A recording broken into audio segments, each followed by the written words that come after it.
वेदांत प्रथम अध्याय और 7वां सूत्र प्रारंभ होगा। प्रसंग चल रहा है ब्रह्म ही जगत का निमित्त कारण है।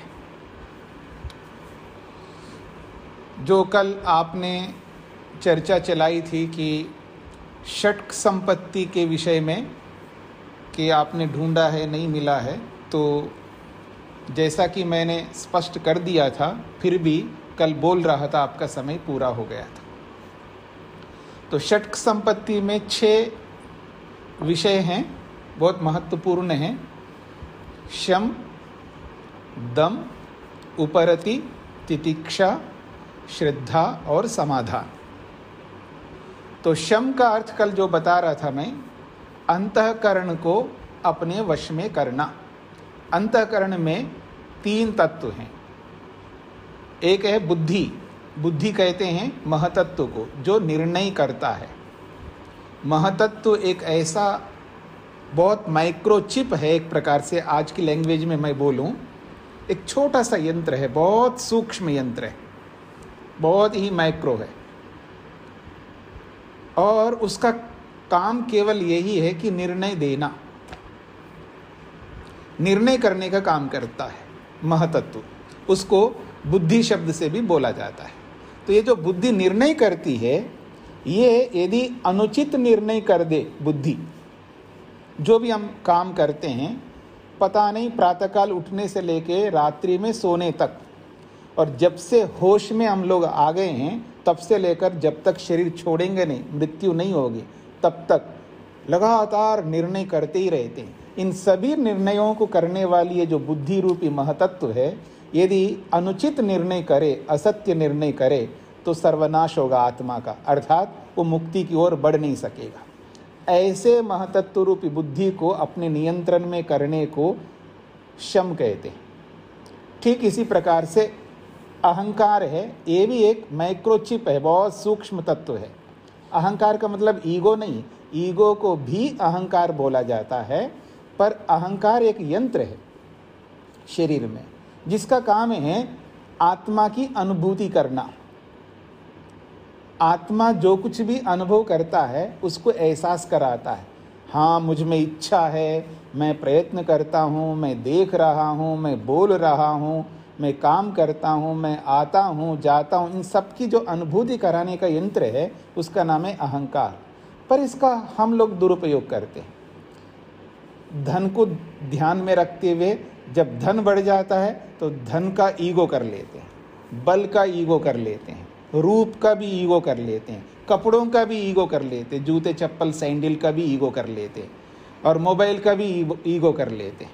कई बार हमने भी देखा है कि एप्पल फ़ोन होता ना, एप्पल का, वो केवल वो जो कवर होता है वो एप्पल का होता है। आजकल आते हैं ऐसे कवर एप्पल का, और अंदर मोबाइल होता है कुछ और, तो ऐसे पकड़ के दिखाते रहते हैं ये एप्पल का है।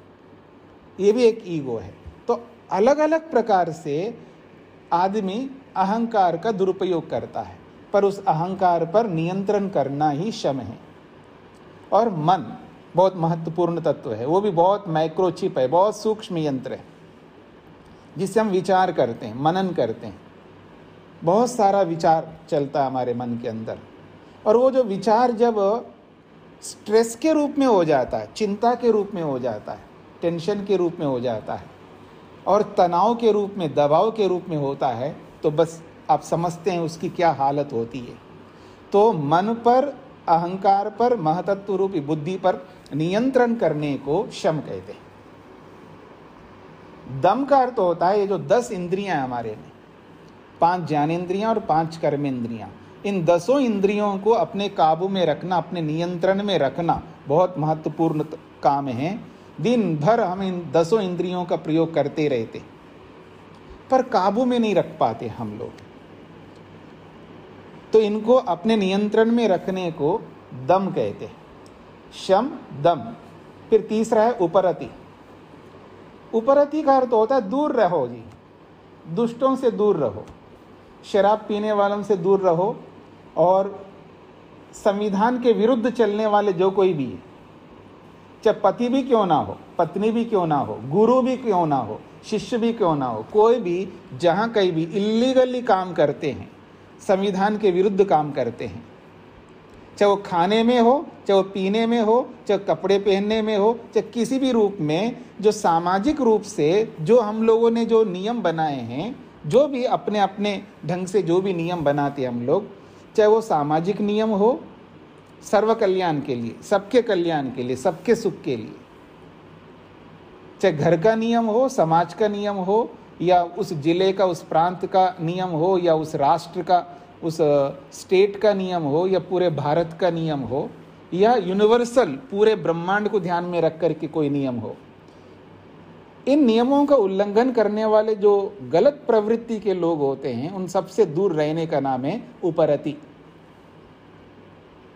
और तितिक्षा का अर्थ होता है जब हम लोग कोई भी अच्छा काम करते हैं, स्वयं का वैयक्तिक रूप से अच्छा काम करते हैं या सामाजिक रूप से अच्छा काम करते हैं, तो मोटी भाषा में कहें कोई टांग खींचने वाले होते हैं, रोड़ा अटकाने वाले होते हैं, उसके प्रति ईर्ष्या करने वाले होते हैं, उसके प्रति गलत बोलने वाले, निंदा करने वाले होते हैं, या चापलूसी करने वाले होते हैं। ऐसे बहुत सारे लोग होते हैं, उन सबको हमें सहन करना होता है। कोई आपको सिर पर बिठाने के लिए आता है बहुत ज़्यादा अति करके, या कोई बिल्कुल अपमान करने के लिए बहुत कुछ आपको पता नहीं क्या कर देगा। तो ऐसी जहाँ पर भी ऐसी स्थितियाँ आती है अच्छे काम करने के लिए, तब हमें उन सबको सहन करना होता है। इसी का नाम तितिक्षा है। और 5वां है श्रद्धा। ये बहुत महत्वपूर्ण है कि श्रद्धा का अर्थ होता है सत्य, और उसमें धा का अर्थ होता है उस सत्य को धारण करना। हम अपने आप को भी धारण नहीं कर पाते, अपने आप को यानी आत्म तत्व को समझ नहीं पा रहे होते। मैं क्या हूँ, मेरा क्या स्वरूप है, मेरी क्या तमन्ना, इच्छा, आकांक्षा है, मैं आखिर क्या चाहता हूँ। तो ये जो चाह है आत्मा की, जैसी चाह आत्मा की वैसे ही अनुभव करना, तो ऐसी चाह सभी आत्माओं में है। फिर कोई गिलवा शिकवा कुछ नहीं होगा दूसरों के साथ में। श्रद्धा रखो अपने आप पर, अपने आप को, अपने स्वरूप को समझो, परमात्मा के स्वरूप को भी समझो और दुनिया के स्वरूप को भी समझो। जो वस्तु जैसी है उसको वैसा ही समझना, इसका नाम है श्रद्धा। हाँ, इधर देखिए मेरी ओर। हाँ जी, मैं भगवान पर बहुत श्रद्धा रखता हूँ। हाथ जोड़ना श्रद्धा है, केवल इतना ही नहीं है, केवल हाथ जोड़ना, केवल किसी के सामने झुकना, इतनी श्रद्धा नहीं है। उनकी बातों को स्वीकार करना। जैसे मैं जी राम को मानता हूँ, बोलता है ना आदमी, मैं राम को, कृष्ण को, जो भी महापुरुष हुए, बड़े बड़े हुए हैं, उन सबको मानता हूँ, राम को मानता हूँ। बोलते हैं ना आप लोग, मुंह में राम और बगल में छुरा, जो भी है। तो ऐसा नहीं है। श्रद्धा का मतलब है उसका पालन करना, जो भी वो सिद्धांत है या आचार विचार है, ये जो भी अच्छी बातें हैं, जो भी बड़े लोगों के रूल्स है, उनको स्वीकार करके अपनाना, व्यवहार में उतारना, इसका नाम है श्रद्धा। और अंतिम बात है समाधान। समाधान का मतलब है एकाग्रता। एकाग्रता को उत्पन्न करने के लिए प्रत्येक व्यक्ति को मेहनत, पुरुषार्थ करना चाहिए। तो ये जो जितने भी ये छह षट संपत्ति है, ये सब कर्मों से संबंधित है। ये सब कर्म करके ऐसा करना होगा। चाहे वो शम हो, वो भी कर्म में परिवर्तित करना, यानी जो अंतःकरण है उन सब को कर्म के साथ में जोड़ करके निर्णय लेना और अहंकार का सदुपयोग करना, मन का सदुपयोग करना, ये सब कर्मों से संबंधित है। इन 6 उपायों में कर्म ही कर्म है। अब आपको समझना है कि मुक्ति को प्राप्त करना इतना सरल नहीं है। मुक्ति को प्राप्त करने एक छोटा सा साधन है। बहुत सारे साधनों में षट् संपत्ति एक छोटा सा साधन है, और ये सब कर्म से रिलेटेड हैं सारे, और बहुत महत्वपूर्ण कर्म है ये। और इन कर्मों को किए बिना हम मुक्ति की ओर आगे बढ़ ही नहीं सकते। मुक्ति या समाधि तो बहुत दूर की बात है, विवेक वैराग्य भी नहीं हो पाएगा। ये है वो षट् संपत्ति। और आप में से किसी ने प्रश्न भी किया है, व्हाट्सएप में भेजा है कि इंद्रिय दोष से और संस्कार दोष से अविद्या कैसे उत्पन्न होती है। ये वैशेषिक दर्शन का विषय है। जो प्रश्नकर्ता ने जो प्रश्न किया है, वैशेषिक दर्शन में एक सूत्र आता है, अविद्या उत्पन्न करने के बहुत सारे कारण होते हैं। जो हमारे में अविद्या मूर्खता जो उत्पन्न होती है, या हम लोग अविद्याग्रस्त होते हैं, उसके पीछे बहुत सारे कारण होते हैं। उन कारणों में एक कारण वैशेषिक दर्शनकार महर्षि कणाद ने एक सूत्र के रूप में भी वहाँ पर इंद्रिय दोषात् संस्कार दोषाश्च अविद्या, ऐसा एक सूत्र भी बनाया। इंद्रियों में दोष होने से भी अविद्या उत्पन्न होती है। जो हमारी 10 इंद्रियां हैं ना, उसमें कमी, उनमें विकार उत्पन्न होता है। जैसे देखने में विकार उत्पन्न होने का मतलब है ठीक से नहीं दिख रहा है तो गलत निर्णय लोगे, गलत देख पाओगे। सांप को रस्सी देख लोगे, रस्सी को सांप देख लोगे। ऐसे इंद्रियों में जब दोष हो जाता है, विकृति आ जाती है, अलग अलग प्रकार की विकृतियां हैं। आंखों में विकृति, कानों में विकृति, नाक में भी विकृति, आपके स्किन में भी विकृति आ जाती है। और जब स्किन में विकृति आ जाने से कई बार ये भी विकृति आ जाती है जिसको आप कहते हैं ना, स्पर्श का अनुभव नहीं होता है। और आप जैसे पहले गांव में चूल्हा जलता है ना लकड़ियों से, और उसके बगल में खड़े हो गए कोई बात करते करते, और चूल्हे के साथ उसका अपना पीठ रख दिया और उसको पता ही नहीं लग रहा, जल रहा है, चमड़ी जल रही है, उसको पता ही नहीं लग रहा है। तो ऐसे ही बहुत सारे दोष उत्पन्न होते हैं जब इंद्रियों में विकार होता है। और संस्कार में भी दोष आ जाते हैं ना। अगर हमने गलत संस्कार बनाया मन के अंदर, गलत खा करके, गलत देख करके, गलत सुन करके, जो रूप, रस, गंध, स्पर्श और शब्द, 5 विषयों से जो भी हमने संस्कार बनाए, और वो संस्कार अगर हमने गलत बनाए हैं और वो गलत संस्कारों से प्रेरित होकर के फिर गलत काम करेंगे, तो फिर गलत संस्कारों से और अविद्या उत्पन्न होगी। इसलिए जब कभी संस्कार बनाना हो, चाहे वो रूप का हो, रस का हो, गंध का हो, स्पर्श का हो, शब्द का हो, ये ध्यान रखना पड़ता है कि मेरे में इन विषयों का गलत संस्कार तो नहीं पड़ रहा है। और गलत संस्कार पड़ते ही वो गलत संस्कार आगे अगली अविद्या को उत्पन्न करने में कारण बनते हैं। इस प्रकार से इंद्रियों में दोष होने से, संस्कारों में दोष होने से अविद्या उत्पन्न होती है। हाँ जी, तो हम आगे बढ़ें जी। और कोई किसी का प्रश्न तो नहीं है 5वें और 6ठे सूत्र से संबंधित? इधर उधर के प्रश्न नहीं पूछना है। सूत्र से संबंधित किसी को प्रश्न हो तो पूछिएगा। स्वामी जी प्रणाम। जी, प्रणाम नहीं करना, प्रणाम एक बार हो गया। हाँ जी, बोलिए। स्वामी जी, एक षट् संपत्ति वाले जो है ना, शम दम उपरति तितिक्षा चरता और छठा बता दीजिए फिर से। हाँ, 6ठा है समाधान। समाधान का अर्थ होता है मन की एकाग्रता, मन को एकाग्र करने का प्रयत्न करना होता है। और मन को एकाग्र का मतलब है जैसे हाँ जी मन लगा के पढ़ो, वो वाली एकाग्रता नहीं यहाँ पर। हाँ जी ठीक से काम करो, ध्यान से करो, वो वाली एकाग्रता नहीं है। ये एकाग्रता योग वाली एकाग्रता है, जो क्षिप्त, मूढ़, विक्षिप्त, एकाग्र और निरुद्ध, मन की 5 स्थितियाँ होती है, उनमें से चौथी स्थिति है एकाग्रता। ऐसी एकाग्रता जिससे संप्रज्ञा समाधि होती है, ऐसी एकाग्रता से जिससे विवेक वैराग्य उत्पन्न होता है, वो वाली एकाग्रता को उत्पन्न करना, ये समाधान का अर्थ है। जी माता जी।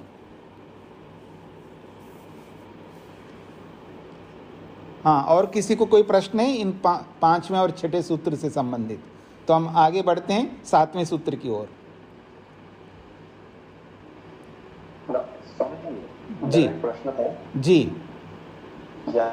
पहले ईश्वर को जो यहाँ पर पहले अनुमान से जाना था, फिर शब्द प्रमाण से जाना, सूत्रों में, जो पूर्व के जो सूत्र थे, जी एक दृष्टि को देख के अनुमान लगाया था, जी उसके बाद में निमित्त कारण आदि हमने सिद्ध किया था। जी।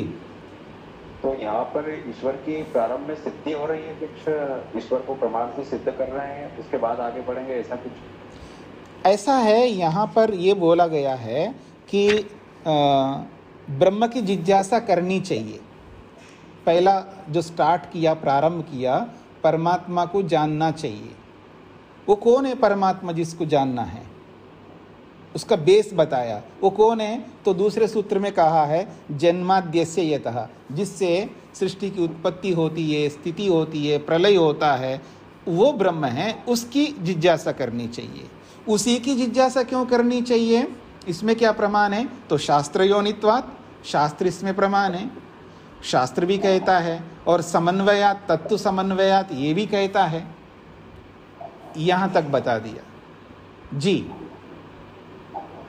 मैं ये जानना चाह रहा था कि इसमें प्रमाण से जैसे हम सिद्ध कर रहे थे, तो ये प्रमाण से सिद्धिकरण चल रहा है, तो इसी तरह से आत्मा और प्रकृति का भी सिद्धिकरण होगा इसमें? हाँ, अगर कहीं प्रसंग आएगा तो हो जाएगा। अच्छा। हाँ जी, मुख्य बात देखिए, जो तत्व तो है पहले से विराजमान है, लेकिन जैसे मान लीजिए मैं आपसे कहूँ ब्रह्म की जिज्ञासा करिए, क्यों करूँ ब्रह्म की जिज्ञासा? तो आपके लिए कुछ बताना पड़ेगा ना, वो कौन है ब्रह्म जिसकी जिज्ञासा हमको करनी है। तो ये पीछे बताना होगा ना, मतलब उसका रीज़न बताना पड़ेगा कि ब्रह्म की जिज्ञासा क्यों करनी है। क्योंकि पूरे ब्रह्मांड को उसने बनाया, आपके शरीर को उसने बनाया है, इसलिए उसको जानो, बस ये बताया। जी जी, धन्यवाद स्वामी जी। हाँ जी, तो आगे बढ़ते हैं हम लोग। 7वां सूत्र। हाँ बोलिए। प्रश्न पूछना चाहता हूँ मैं जी। शंकराचार्य के भाष्य के 2 दोष बताए गए हैं जी। उसमें वेद को प्रमाण बनाकर उपनिषद का उदाहरण दिया गया है। जी जी। उसमें ईश्वर जगत की उत्पत्ति, स्थिति और प्रलय का कारण है वेदों के अनुसार जी। और जो युक्ति बताई गई है कि आमों के पेड़ों के बारे में बात करके कचनार की वो आंसर दे रहे हैं जी। तो कुछ समझ में नहीं आ रहा क्योंकि क्या दोष है, वो उपनिषद का क्या उन्होंने कहा है और वेद का क्या कहा। तो आप फिर वो दोबारा उन सूत्रों के भाष्य को पढ़िएगा और जो मैंने व्याख्या की उसको सुनिएगा, तो आपको समझ में आएगा। नहीं, मैंने दोबारा सुना है, मेरे को क्लियर नहीं हुआ वो अभी तक। आपको क्या उलझन क्या आ रहा है उसमें? क्योंकि वेदों उन्होंने क्या गलत कहा है जो उपनिषद का उदाहरण दिया है? ऐसा है, भाष्य में आप देखेंगे कि वो कहते हैं कि यथा उक्तम ऋग्वेदादि शास्त्रम, तीसरे सूत्र की व्याख्या में आप देखेंगे आदि शंकराचार्य लिखते हैं, जैसा कि कहा है ऋग्वेद आदि शास्त्र ही यहाँ पर योनि है, कारण है, प्रमाण है। तो ऋग्वेद आदि शास्त्र, ऋग्वेद आदि से ऋग्वेद, यजुर्वेद, सामवेद, अथर्वेद, तो 4 वेदों को ले रहे हैं वहाँ पर। तो 4 वेदों को लेकर के जब आप कथन कर रहे हो तो उन्हीं वेदों का प्रमाण देना चाहिए ना आपको। उपनिषद का क्यों दे रहे हो आप? हाँ जी, राकेश जी। नहीं, उसमें उपनिषद का क्या कहा है उन्होंने? तो ये ईश्वर की इधर उधर मत जाइए, इधर उधर मत जाइए, आप समझने का प्रयत्न करिएगा। आदि शंकर लिखते हैं कि जैसा कि ऋग्वेद, यजुर्वेद, सामवेद, अथर्वेद जो है यह कारण है परमात्मा को सिद्ध करने के लिए। 4 वेद कारण हैं, 4 वेद कह रहे हैं परमात्मा ने ही सृष्टि की उत्पत्ति, स्थिति, प्रलय किया है, यह करता है। 4 वेद प्रमाण है यहाँ पर, ये बोला है आदि शंकर ने। तो जब 4 वेदों को बोला है तो 4 वेदों में से कोई प्रमाण दो ना आप, कि वो कौन सा मंत्र है जिस मंत्र ने ये कहा है कि भगवान ने ब्रह्म ने सृष्टि की उत्पत्ति की और उसका पालन करता है और उसका विनाश करता है। मंत्र बताओ ना, वेद मंत्र क्यों नहीं बता रहे हो आप? जब वेद को प्रमाण दिखा करके तो वेद मंत्र देना चाहिए ना आपको। उपनिषद का क्यों दे रहे हो आप? ये उनका कथन है, दोष दिखाने का ये उद्देश्य है। हाँ जी राकेश जी। नहीं, तो उन्होंने उपनिषद का क्या उदाहरण दिया? ये सारे उदाहरण उपनिषद के दिए है ना, नीचे पढ़ो ना उसको, जो वहां पर उपनिषद के ना दिया है ना, यहाँ उपनिषद ये तो वा इमानी भूतानी जायन्ते, ये सब उपनिषद के प्रमाण है। ठीक है स्वामी जी, धन्यवाद। अब पकड़ में आ गए आपको? जी जी, तो आगे बढ़े। हाँ जी स्वामी जी, छठे सूत्र में ईक्षण क्रिया का प्रयोग गौण है, इसको कैसे समझें? नहीं, ये कहा 5वें सूत्र में ये कहा था कि ईक्षण क्रिया से पता लगता है कि वो परमात्मा ही जगत का कारण है। जगत से आप उत्पत्ति स्थिति प्रलय तीनों ले लेना, तो ईक्षण क्रिया से पता लगता है कि ब्रह्म ही जगत का कारण है। तो छठे सूत्र में पूर्व पक्षी की ओर से बताते हुए उत्तर भी उसी छठे सूत्र में दिया है। आपने जो ईक्षण क्रिया को ध्यान में रख करके आपने अपनी बात को सिद्ध करने की चेष्टा किया है, ऐसा मत करो, ये पूर्व पक्षी कहता है। ईक्षण क्रिया तो जड़ वस्तुओं में भी होती है गौण रूप से, तो ऐसे ही ब्रह्म के लिए भी गौण रूप से कह दिया होगा वहां पर, ऐसा पूर्व पक्षी कहना चाहता है। हाँ जी जी स्वामी जी, स्पष्ट हुआ। जी जी, अब चलते हैं जी तन्निष्ठस्य मोक्षोपदेशात्। प्रसंग वही चल रहा है, ब्रह्म ही जगत का उपादान कारण है। इस संदर्भ में 7वें सूत्र को लेकर के भी स्पष्ट किया जा रहा है, तन्निष्ठस्य मोक्षोपदेशात्। तन्निष्ठस्य में 2 शब्द है, तस्मिन्निष्ठस्य तन्निष्ठस्य। तो मूल शब्द है तत्निष्ठस्य तन्निष्ठस्य, और मोक्ष उपदेशात् मोक्षोपदेशात्।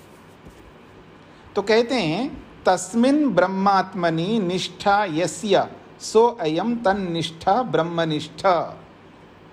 आप लोग सुनते हैं ना, ब्रह्मनिष्ठ 108 श्री श्री श्री श्री फलाना सन्यासी, जो भी नाम आप लिखते हैं, सुनते हैं, बोलते भी हैं, सुनते भी हैं, लिखते भी है लोग। ब्रह्मनिष्ठ स्वामी अवधेशानंद, ब्रह्मनिष्ठ, जो भी नाम आप रख सकते। सन्यासियों के लिए या योगियों के लिए ब्रह्मनिष्ठ शब्द का प्रयोग करते हैं, आपने सुना होगा। तो यही यहाँ पर ब्रह्मनिष्ठ को लेकर के समझा रहे हैं।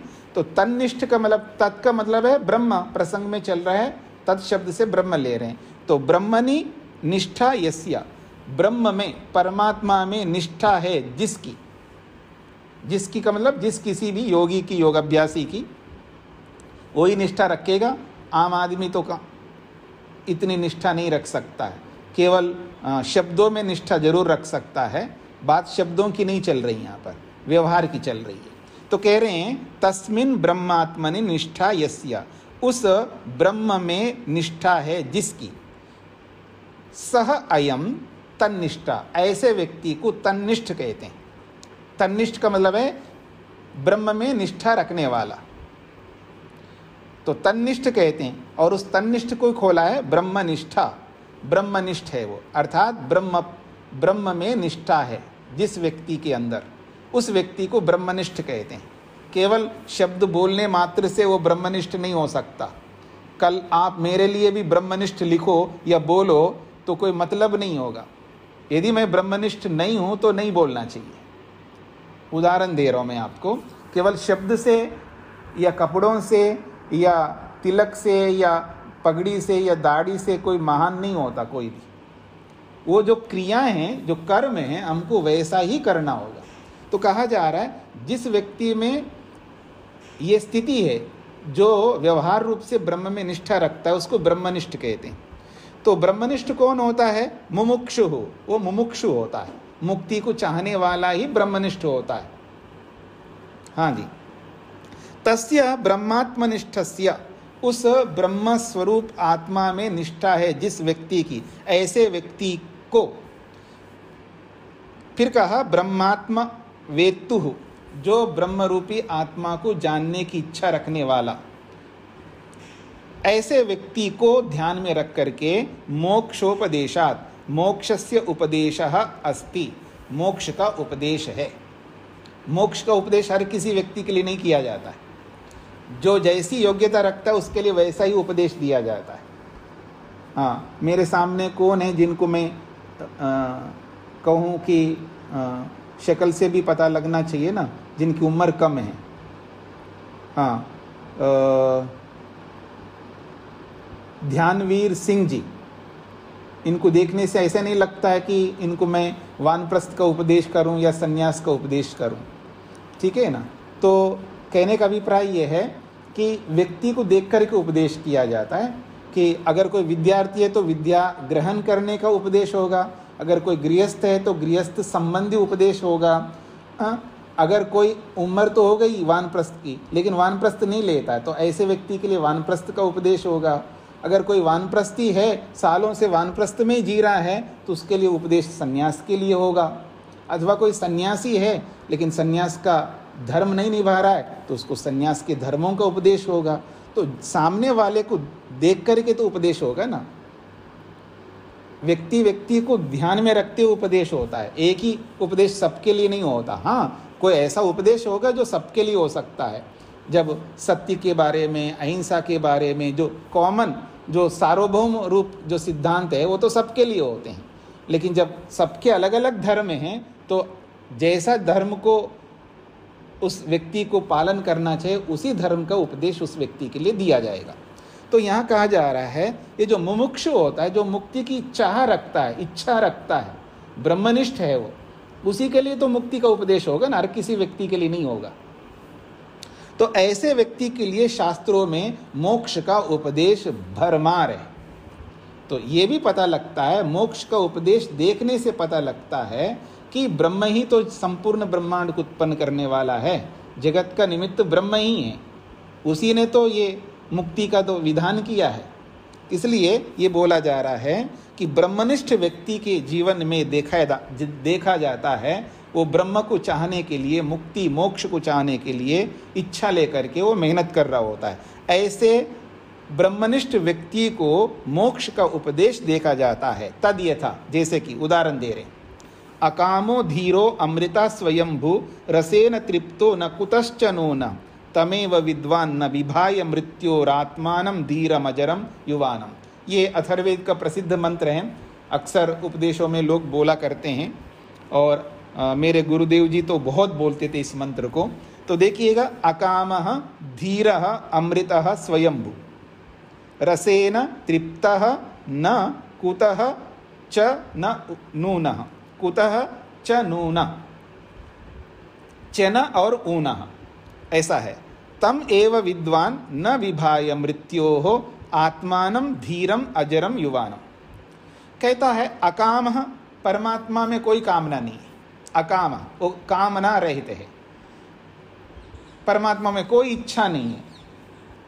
इसका ये अर्थ नहीं है कि परमात्मा में इच्छा नहीं है, परमात्मा में तो इच्छा है, सृष्टि को बनाने की इच्छा है। अभी तो आपने पढ़ा स ईक्षता, परमात्मा ने ईक्षण की है, इच्छा की है संसार को बनाओ, और इधर कहता है वेद मंत्र उसमें कोई कामना ही नहीं, इच्छा ही नहीं है। तो एक ओर से इच्छा है बताया जा रहा है, एक ओर से नहीं है बताया जा रहा है, इसका अर्थ समझना होगा। इसी के लिए मीमांसा दर्शन है, वाक्यार्थ को समझने के लिए मीमांसा दर्शन होता है। जब वाक्यार्थ बोध को समझने का सामर्थ्य जब व्यक्ति में नहीं होता है, बहुत परेशान होता है, वो दुखी रहता है, इसलिए शास्त्रों को पढ़ना होता है। तो अकाम का मतलब है कामना रहित। कौन सी कामना नहीं है भगवान में, ये समझना होगा। कौन सी कामना नहीं है? जो कामना हमारे में होती है ऐसी कामना भगवान में क्यों होगी? हमारे में कौन सी कामना होती है? जो अप्राप्त सुख है उस सुख को पाने की कामना हम सब में है, और जो प्राप्त दुख है, सबके पास दुख है, याद रखना। आप में से कोई दुखी नहीं है ऐसा बोल सकते हैं? सबके पास दुख है। जो प्राप्त दुख है उस प्राप्त दुख को दूर करने की कामना है हम में, और अप्राप्त सुख को प्राप्त करने की कामना है। ऐसी कामना भगवान में बिल्कुल नहीं है, इसलिए वो अकाम है। स्पष्ट हो रहा होगा आपको। परमात्मा में कामना है सृष्टि को बनाने के लिए, या हम सबको सुख देने की कामना है, अपने लिए स्वयं के लिए कोई कामना नहीं है, क्योंकि उसको दुख प्राप्त नहीं है, उसको दूर करने की कोई कामना नहीं है। उसको सुख अप्राप्त हो, उसको प्राप्त करने की कामना हो, ऐसी भी कोई कामना नहीं है। दो ही प्रकार की कामना है जी, आप में भी मेरे में भी, सब में दो ही कामना है। अप्राप्त सुख को प्राप्त करने की कामना है और प्राप्त दुख को दूर करने की कामना है। और क्या है आपके अंदर? दो ही तो कामना है, क्यों परेशान होते हैं आप? जी क्या करे जी, मन मान नहीं रहा है, मन बहुत दौड़ रहा है इधर उधर। कहाँ दौड़ रहा है? ये दो ही चीज है ना जिसमें दौड़ता है मन। अप्राप्त सुख को प्राप्त करने के लिए, प्राप्त दुख को दूर करने के लिए, दो ही तो कामना है। तो कहने का अभिप्राय है ईश्वर अकाम है इस रूप में। और धीरः क्या कहना है? हाँ जी, आप या मैं, जो कोई भी, हम 1 बार 2 बार 3 बार 10 बार 100 बार तक तो आप जाते नहीं होंगे। 5 10 बार 15 20 बार अगर आप एक दूसरे की बात नहीं मानोगे ना, तो आप बोर हो जाएंगे और आपके मन में ईर्ष्या उत्पन्न हो सकती है और द्वेष या क्रोध, जो कुछ भी, मतलब अविद्या उत्पन्न हो सकती है जो आपकी बात नहीं मानता। और विशेषकर आपके निकट का, आपके रिलेशन में जो कोई भी हो, आप तो बस पूछो कब तक सुनूंगा मैं, कब तक ये करूंगा, बस ऊपर से निकल गया। बस आदमी का स्वरूप दिखाई देता है, प्रचंड स्वरूप, हम सहन नहीं कर सकते। और ईश्वर को देखिएगा, कमाल है, ईश्वर कितना सहन करता है, उसकी सीमा ही नहीं है, असीम है, अनलिमिटेड है। इसलिए वो धैर्य रखता है, धीर है। अमृता, कभी नहीं मरता, एक जैसा रहता है। स्वयंभू, उसको कोई पैदा नहीं कर सकता, वो पहले से विराजमान है, परमात्मा। और रसेन तृप्ता, बड़ी बात कही है, वो रस का अर्थ ही आनंद, वो आनंद से तृप्त है। रसेन तृप्ता, वो आनंद से तृप्त है। न कुतः च न ऊनः, उसके पास किसी प्रकार की कोई ऊनः, कमी नहीं है, कोई कमी नहीं है परमात्मा, कोई दोष नहीं है। ऐसे उस परमात्मा को, जो कि कामना रहित है, धीर है, अमृत है, स्वयंभू है, रस से तृप्त है और कोई कमी नहीं है, ऐसे परमात्मा को, तम, ऐसे परमात्मा को एवं निश्चित रूप से विद्वान, स्कॉलर व्यक्ति न विभाया, ऐसे व्यक्ति को, ऐसे परमात्मा को जान करके न विभाया, फिर उसको डर नहीं लगता। जो जान लेता है परमात्मा को, ऐसे स्वरूप वाले परमात्मा को मेरे को जानना है और मुझ आत्मा में विराजमान है, मैं उसमें विराजमान हूँ, वो मुझ में विराजमान है। जैसे कोई छोटा सा बच्चा माँ के गोद में बैठता है ना, उसको डर नहीं लगता। तो 6 महीने का, साल भर का बच्चा जो है ना, माँ के गोद में बैठता है ना, तो उसको किसी से नहीं डर लगता है। जब कभी उसका चाचा ताऊ आदि उसको छेड़ रहे होते हैं ना, जब अकेला होता है, वो दब्बू बन जाता है।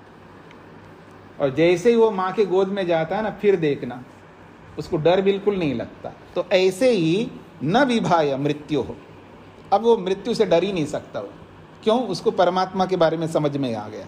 न विभाय मृत्यु, मृत्यु से कभी नहीं डरता। क्यों?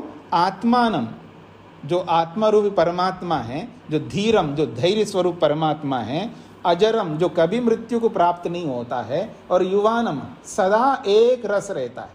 युवानम का मतलब है हमेशा एक जैसा रहता है, कभी उसमें बुढ़ापा या कभी जवानी, कभी किशोर अवस्था, कभी बाल्य अवस्था, ऐसा कुछ नहीं होता, हमेशा वो एक जैसा रहता है। इसको कहते हैं युवानम का मतलब एक रस रहने वाला। तो एक रस रहने वाले अजर धीर आत्मा रूपी परमात्मा को जो समझ लेता है, जान लेता है, न विभाय मृत्यु, मृत्यु से नहीं डरता। तो ये मुक्ति का उपदेश दिया जा रहा है, ऐसे परमात्मा को हमें प्राप्त करना है, ऐसे आनंद को प्राप्त करना है, ये बात कही गई। इत्यत्र आत्मानं ब्रह्मात्मानं विद्वान सन मृत्यो न बिभेति इति उक्तम। भाष्यकार लिखते हैं, इत्यत्र, इस मंत्र में, आत्मा रूपी अर्थात ब्रह्मात्मा रूपी जो परमात्मा है, उस परमात्मा को विद्वान सन, विद्वान बन करके, मृत्यो न बिभेति, फिर वो मृत्यु से डरता नहीं है, उसी परमात्मा को जान करके, ऐसा इस मंत्र में कहा गया है। इतना ही नहीं, तथा और उदाहरण दे रहे हैं।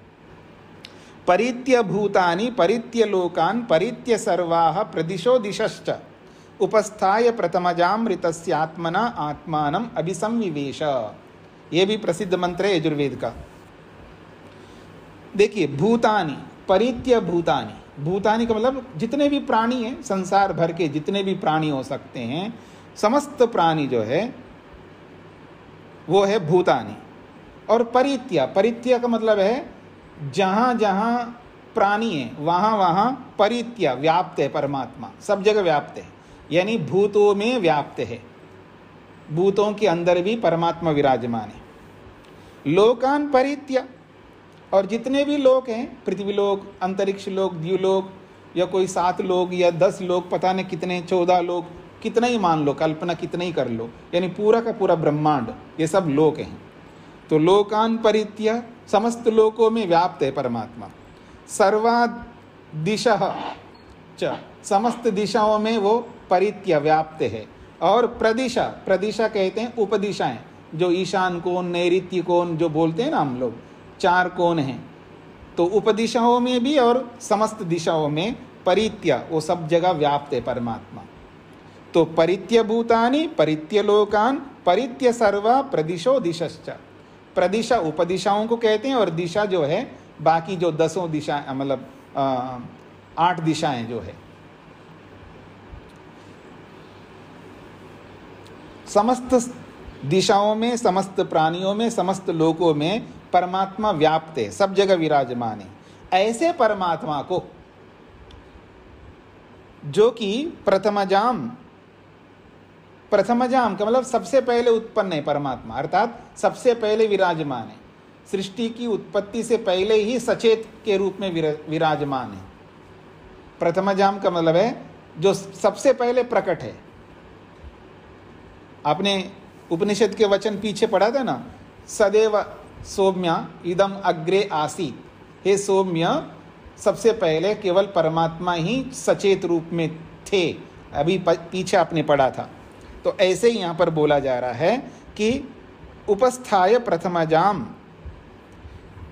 तो प्रथमजाम जो प्रथम सचेत के रूप में विराजमान जो परमात्मा है, उस परमात्मा को उपस्थाय, उपस्थाय का मतलब है उसको जान करके, उसके सम्मुख उपस्थित होकर के, उस परमात्मा को अनुभव करते हुए, जो कि अमृतस्य, जो अमृत का स्वरूप है, यानी आनंद स्वरूप है।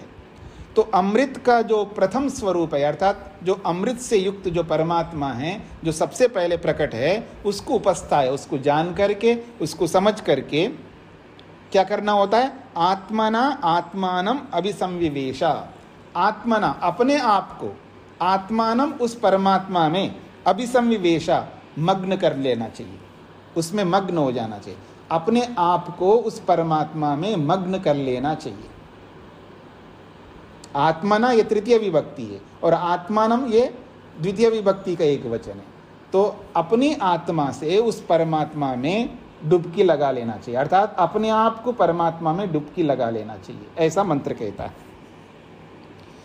अत्रापि ब्रह्मात्मनि स्वात्माभिनिवेश उक्तः, भाष्यकार कहते हैं अत्रापि, इस दूसरे मंत्र में भी ब्रह्मात्मनि अर्थात आत्मा रूपी जो ब्रह्म है, उस ब्रह्म में ही स्वात्मा अभिनिवेशा, अपने आप को उसमें डुबोने के लिए, अपने आप को, स्वात्मा का मतलब है अपने आप को, अभिनिवेश का मतलब है उसमें लगाने के लिए, परमात्मा में निमग्न करने के लिए वेद मंत्र ने उक्तः कहा है। ये 2 प्रमाण दिए यहाँ पर।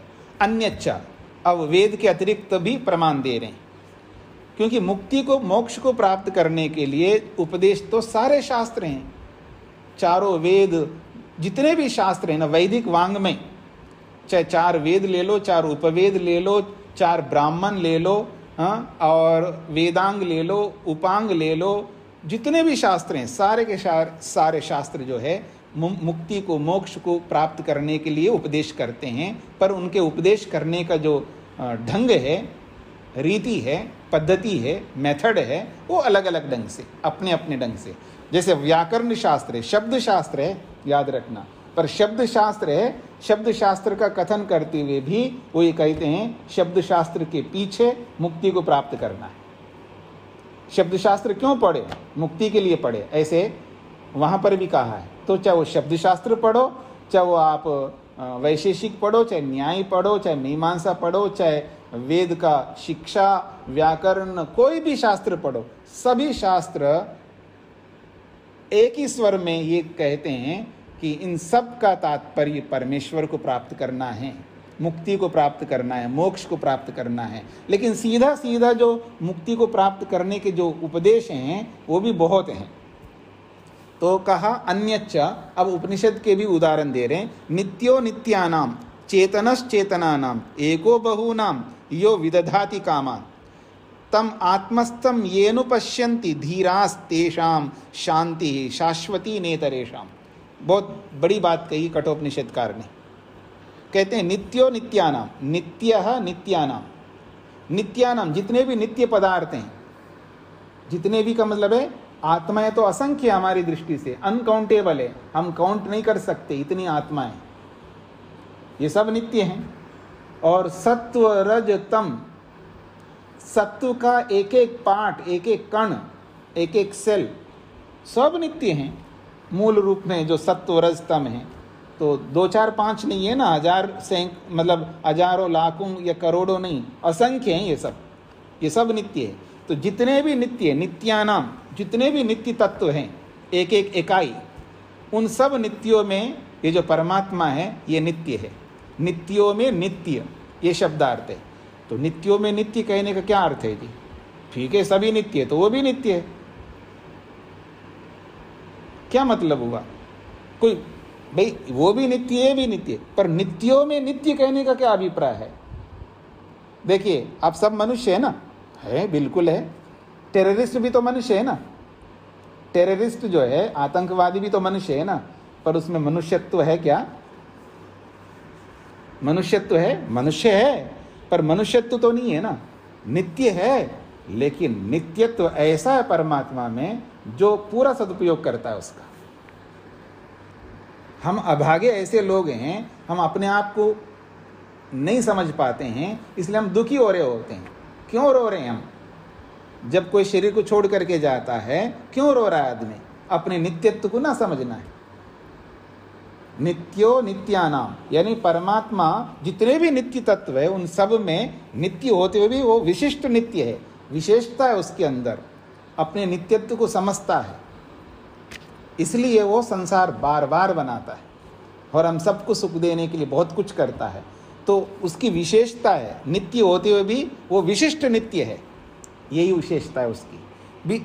चेतनश चेतनानाम, जितने भी चेतन तत्व हैं, चेतन तो केवल आत्मा ही है और कोई है ही नहीं है। नित्य पदार्थों में दो ही है, एक परमात्मा और हम सब आत्मा है।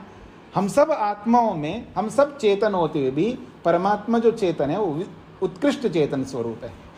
हम अपने चेतनत्व को पहचान नहीं पा रहे, हम अपने चेतनत्व को नहीं पहचान पा रहे। पहचान लेंगे तो सारी झगड़ा समाप्त, पर हम पहचान नहीं पा रहे। जब एक भाई और एक भाई के सामने खड़ा रहता है 1 गज के लिए, हाँ 1 लाख के लिए, 1 करोड़ के लिए, फिर देखना अपने चेतनत्व को क्या एहसास करता है वो। हम चेतन होकर के भी अपने चेतनत्व को समझ नहीं पाते हैं, पर ईश्वर ऐसा चेतन है, वो विशिष्ट चेतन स्वरूप है, इसलिए कहा जा रहा है चेतनों में भी वो चेतन है।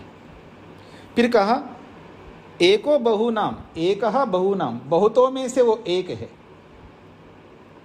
देखिए, झुंड तो झुंड होती है जी, याद रखना, भीड़ तो भीड़ है, लेकिन उसी भीड़ के अंदर एक आदमी ऐसा निकल के आता है, वो विशिष्ट होता है। तो बहुनाम एकह, हम सब बहुत हैं, पर हम सब बहुतों में परमात्मा विशिष्ट एक स्वरूप है। वो इस संपूर्ण ब्रह्मांड को बनाना, पालन करना और समय आने पर उसको प्रलय करना, ये छोटा मोटा काम नहीं है। जो परमात्मा को, देखिए मेरी ओर देखिए थोड़ा सा, जो आप बोलते हैं ना इधर देखिए मेरी ओर, ऐसे करते हैं ना आप, कई बार बताते, देखो मैं अपने खून पसीना एक करके मकान बनाया, बोलते हैं आप।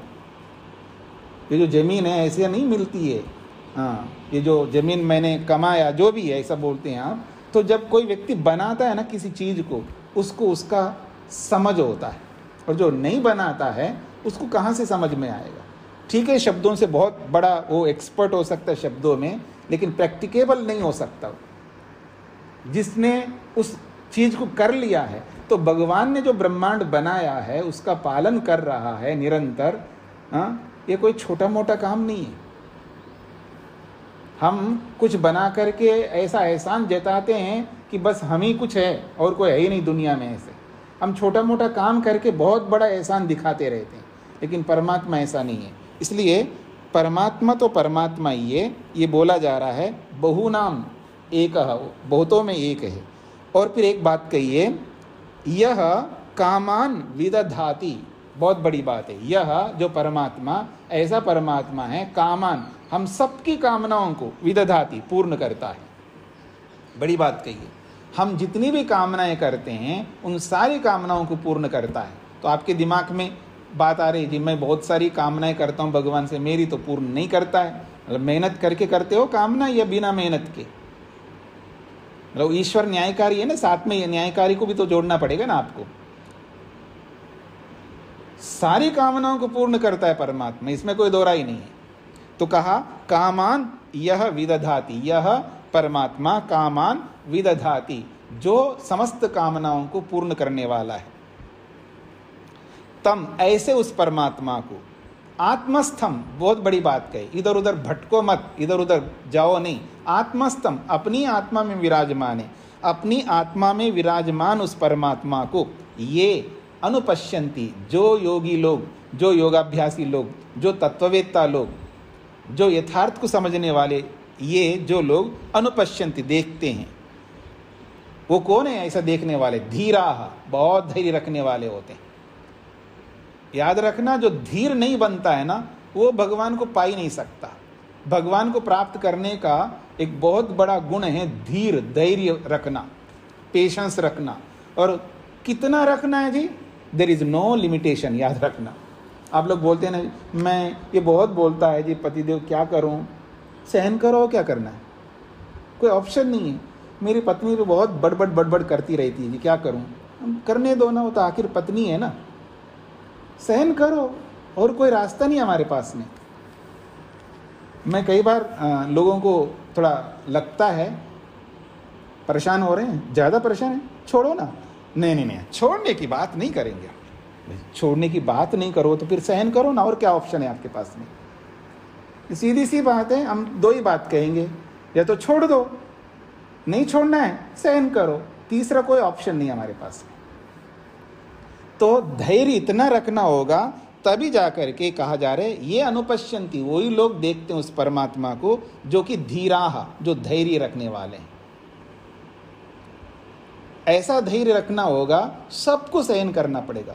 मतलब एक प्रकार से सारी दुनिया आकर के आपको तू करने लगे तो बिल्कुल आप शांत रहे। आपका मतलब हम सब, हाँ हम सब शांत रहें, बोलने दो बोलने वाले। अगर मैं सही हूँ, ठीक हूँ, यथार्थ हूँ, अब लोगों के बोलने से गलत थोड़ा हो जाऊंगा, क्यों परेशान होते? नहीं जी मैंने सब काम ठीक कर लिया, फिर ये क्यों बोलता है? क्यों? वो नहीं बोलेगा, वो स्वतंत्र व्यक्ति है, क्यों नहीं बोल सकता? वो क्या आपके बंधुआ मजदूर है क्या? वो ना बोले आपके विषय में? कोई भी बोल सकता है ना आपको, वो स्वतंत्र है बोलने में। आप स्वतंत्र हो जाओ ना सुनने में क्या फर्क पड़ता है? जब वो बोलने में स्वतंत्र होता है, आप उसको न सुनने में स्वतंत्र हो जाओ, वो कितना ही बोले मैं अनसुना करूंगा। जब आप अपने पतिदेव को, पत्नी को अनसुना कर सकते हो, कभी कभी करते नहीं आप, बोलती रहती कोई बात नहीं, ये बोलता रहता है कोई बात नहीं। जब आप अपने लोगों को अनसुना करते हो ना, आपको अनसुना करना बखूबी आता है, तो ऐसे दुनिया को भी अनसुना कर दो ना, क्या फर्क पड़ेगा? फिर कोई प्रॉब्लम ही नहीं होगा। तो धीर बनने पर ही तेषाम शांति शाश्वती, ऐसे लोगों को शाश्वती शांति, तेषाम जो धीर बन करके जो चलते हैं, तेषाम ऐसे लोगों को शाश्वती शांति, जो शाश्वत सदा रहने वाली शांति मिल सकती है। न इतरेशम, बाकी लोगों को कभी नहीं मिल सकती वो शांति। भटकते रहो, घूमते रहो और दुखी होते रहो, वो शांति नहीं मिलने वाली। धीर बन करके ही शांति मिलेगी, ये बात कही है। तो अत्रापि चेतन दर्शनेन शाश्वती शांति प्राप्यते इति स्पष्टीकृतम। भाष्यकार कहते हैं अत्रापि, यहाँ पर भी चेतन दर्शनेन, यहाँ पर भी चेतनत्व को दर्शित किया है, यहाँ पर चेतनत्व को दिखाया है। तो चेतन परमात्मा को देखने से ही शाश्वती शांति प्राप्यते, शाश्वत सदा रहने वाली शांति मिलेगी, ऐसा स्पष्टीकरण किया है इस कठोपनिषदकार ने। तस्मात्, इसलिए हम कहना चाहते हैं ब्रह्म निमित्त कारणम जगतः न उपादानम, परमात्मा ही निमित्त कारण है, उपादान कारण नहीं है, ये यहाँ पर बोला गया है। अच्छा, भाष्य को पढ़ते समय या मंत्र को पढ़ते समय कभी कभी जैसा लिखा है वैसा पढ़ता हूँ मैं, और कभी कभी थोड़ा सा अलग करके पढ़ता हूँ, इसलिए आप लोग कंफ्यूज नहीं होना। जब दोनों ढंग से पढ़ सकते हैं हम लोग, यानी संधि विच्छेद करके भी पढ़ सकते हैं और संधि युक्त भी पढ़ सकते हैं। जब संधि विच्छेद करके पढ़ेंगे तो शब्द बदल जाते हैं, जैसे अकामो धीरो अमृता ऐसा है मंत्र में।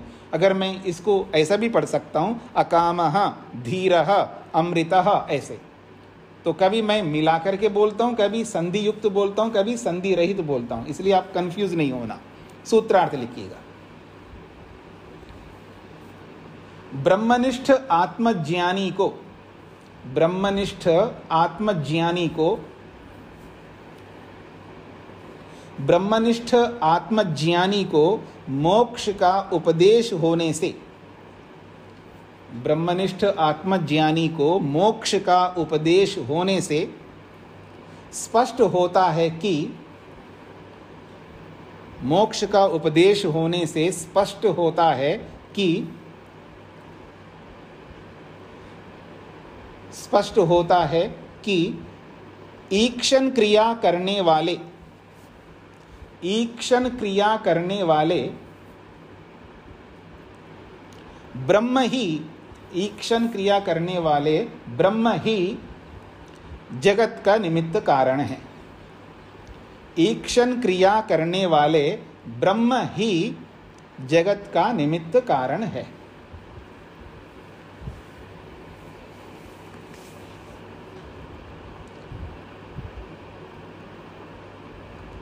आगे बढ़ते हैं जी, 8वां सूत्र। हेयत्व अवचनाच्च, हेयत्वावचनाच्च, कहते हैं हेयत्व अवचनाच्च, तो कहते हैं चकार जो है ये अपि अर्थ को कहता है। जैसे पीछे आपने पढ़ा था ना, तू शब्द, तू का अर्थ अपि होता है, तो यहाँ चकार का अर्थ भी अपि होता है। अपि का मतलब भी, और भी उदाहरण दे रहे हैं, और भी समझाने का प्रयत्न कर रहे हैं कि ब्रह्म ही जगत का उपादान का, ब्रह्म ही जगत का निमित्त कारण है। हाँ जी, तो हेयत्व अवचनाच्च, हे कहते हैं त्याज्य को, छोड़ने योग्य को। हे का अर्थ होता है हेय, इसका मीनिंग होता है छोड़ने योग्य, त्याज्य, हटाने योग्य। तो ईश्वर को कोई भी शास्त्र ये नहीं कहता ये त्याग करने योग्य है, छोड़ने योग्य है। क्या कभी ब्रह्म को ऐसा कहा गया किसी ने? किसी भी शास्त्र ने कभी भी ब्रह्म को ये नहीं कहा है कि ये त्याग करने योग्य है। हाँ, संसार के लिए तो कहा है, शरीर के लिए तो कहा है, रूप रस गंध आदि स्पर्श जितने भी संसार के पदार्थ, इन सब को त्याग करने के लिए बोला गया है, लेकिन ब्रह्म को त्याग करने के लिए छोड़ने योग्य कभी नहीं बोला है। इससे भी पता लगता है कि ब्रह्म ही इस जगत का निमित्त कारण है, ये इसका अभिप्राय है। तो देखिएगा, अपि च ब्रह्मात्मा न क्वचिद अपि हेय पक्षे निर्दिष्टः, भाष्यकार स्पष्ट कर रहे हैं। अपि च, चकार जो आया सूत्र में, इसका अर्थ है अपि, और भी ब्रह्मात्मा, ब्रह्म रूपी जो आत्मा है, इस ब्रह्मात्मा को, परमात्मा को क्वचिदपि, कहीं पर भी शास्त्रों में हेय पक्षे न निर्दिष्टा, छोड़ने योग्य के रूप में कोई निर्देश नहीं किया है। नैव तस्य त्याज्यत्वं प्रतिपादितम, उसी को स्पष्ट कर रहे हैं अगले शब्दों से। नैव तस्य त्याज्यत्वं प्रतिपादितम, तस्य उस परमात्मा को त्याज्यत्वं, त्याग करने योग्य के रूप में, नैव प्रतिपादितम, कभी भी कहीं पर भी प्रतिपादित नहीं किया। अर्थात परमात्मा त्याज्य है, छोड़ने योग्य है, ऐसा कोई प्रतिपादन किसी भी शास्त्र में नहीं आया। किंतु सर्वत्र तस्य उपादेयत्वम एव विहितम विद्यते, किंतु ये तो जरूर आया है, सर्वत्र का मतलब है सभी शास्त्रों में, तस्य उस परमात्मा को उपादेयत्वम, उपादेय कहते हैं प्राप्त करने योग्य, ग्रहण करने योग्य को, तो उस परमात्मा को ग्रहण करने योग्य के रूप में ही विहितम विधान किया है। तो तस्य उपादेयत्वम एवं विहितम विद्यते, उस परमात्मा को अपनाने का ही विधान वहाँ पर विद्यते, विराजमान है शास्त्रों में। उसको पकड़ने के लिए तो है, छोड़ने के लिए कहीं पर नहीं आया। तद यथा, जैसा कि उदाहरण से समझाया जा रहा है, स आत्मा स विज्ञेयः, ये मांडुकोपनिषद में कहा है। स आत्मा, वो आत्मस्वरूप है, स विज्ञेय, उसको जानो, वो परमात्मा है, उस परमात्मा को विज्ञेय, जानने योग्य है, उसको कभी मत छोड़ना। और देखिए, आत्मा वा अरे द्रष्टव्यः, ये बृहदारण्यक का है और प्रसिद्ध है। ये मैत्रेयी को याज्ञवल्क्य कहते हैं। अरे हे मैत्रेयी, वही निश्चित रूप से आत्मा द्रष्टव्य, आत्मा देखने योग्य है, जानने योग्य है, समझने योग्य है, आत्मा प्राप्त करने योग्य है, ऐसा वो कहते हैं वहाँ पर। तस्य चेतनत्वात् सर्वांतरत्वात् न हेयत्वम, कहते हैं तस्य, उस परमात्मा के चेतनत्वात्, परमात्मा चेतन स्वरूप है, और सर्वांतरत्वात्, और सभी के अंदर विराजमान होने से न हेयत्वम, उसको त्याग कर ही नहीं सकते, वो छोड़ने योग्य कभी नहीं बन सकता। अगर आप छोड़ना चाहेंगे भी तो आप छोड़ नहीं पाओगे। क्यों? सर्वांतरत्वात्, सबके अंदर विराजमान रहता है, वो अंतर्यामी है, उसका स्वरूप ही अंतर्यामी स्वरूप है, उसको कैसे आप छोड़ोगे? यतः च, क्योंकि ब्रह्मात्मा स्वात्म जातीय, और अच्छी बात कहिए, यतः च का मतलब और क्योंकि ब्रह्मात्मा, ये जो परमात्मा है, स्वात्म जातीय, अपने ही जाति का है, अपने जाति वाले को कैसे छोड़ोगे आप? स्वजातीय, विजातीय नहीं है। दो प्रकार की स्थितियां होती है, एक स्वजातीय और एक विजातीय। स्वजातीय का मतलब है अपने ही जाति का।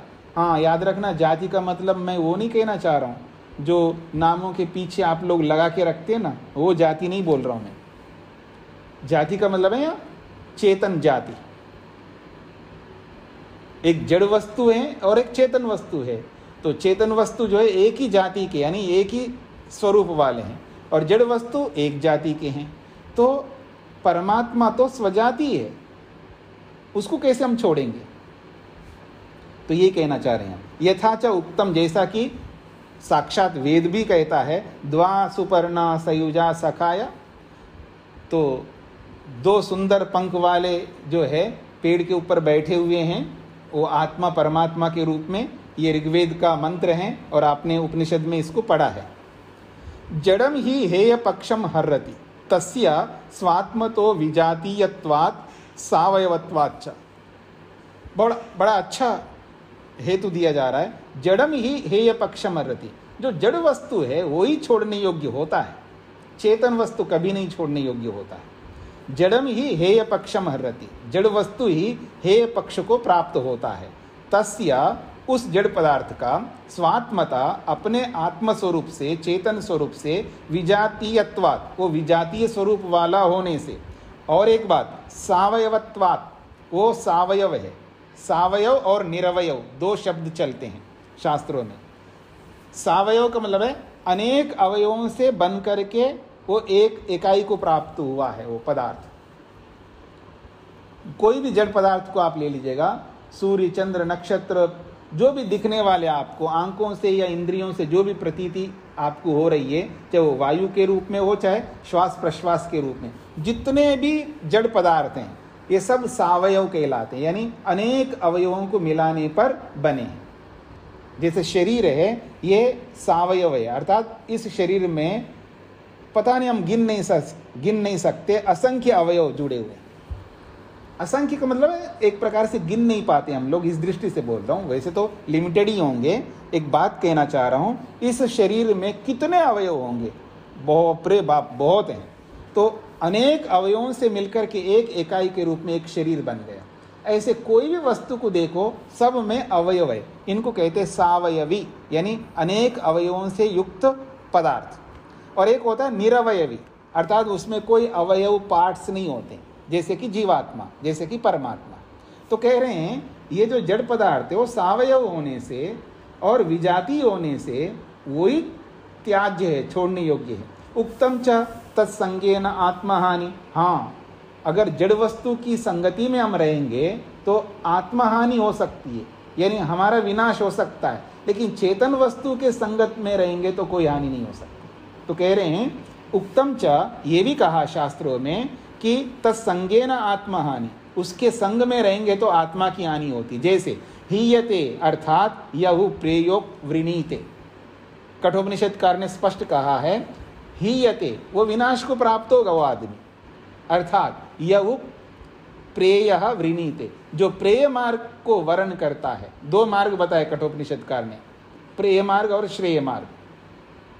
जो व्यक्ति प्रेय मार्ग को चुन लेता है, चूज करता है प्रेय मार्ग में जाने का, वो हीयते, वो विनाश को प्राप्त होता है, अर्थात वो दुखों में ही रहेगा, पूर्ण सुखी नहीं बन सकता है। इसलिए एक प्रकार से आत्मा की हानि है। जो दुखों में रहना, आत्मा चेतन है, ज्ञान स्वरूप है, और भगवान ने बहुत अच्छा उसको ज्ञान बुद्धि दी है, उसका सदुपयोग करके दुखों से छूटना चाहिए। और हम कैसे लोग हैं कि दुखों में पड़े रहना चाहते हैं। तो प्रेय मार्ग को चुनने से तो उसका नाश ही होगा, यानी दुख ही दुख होगा, इसका यह अर्थ है। पूरा हो गया सूत्रार्थ। बाकी सूत्रार्थ कह रहा हूँ, भाष्य पूरा हो गया है, सूत्रार्थ कल देखते हैं, समय पूरा हो गया आपका।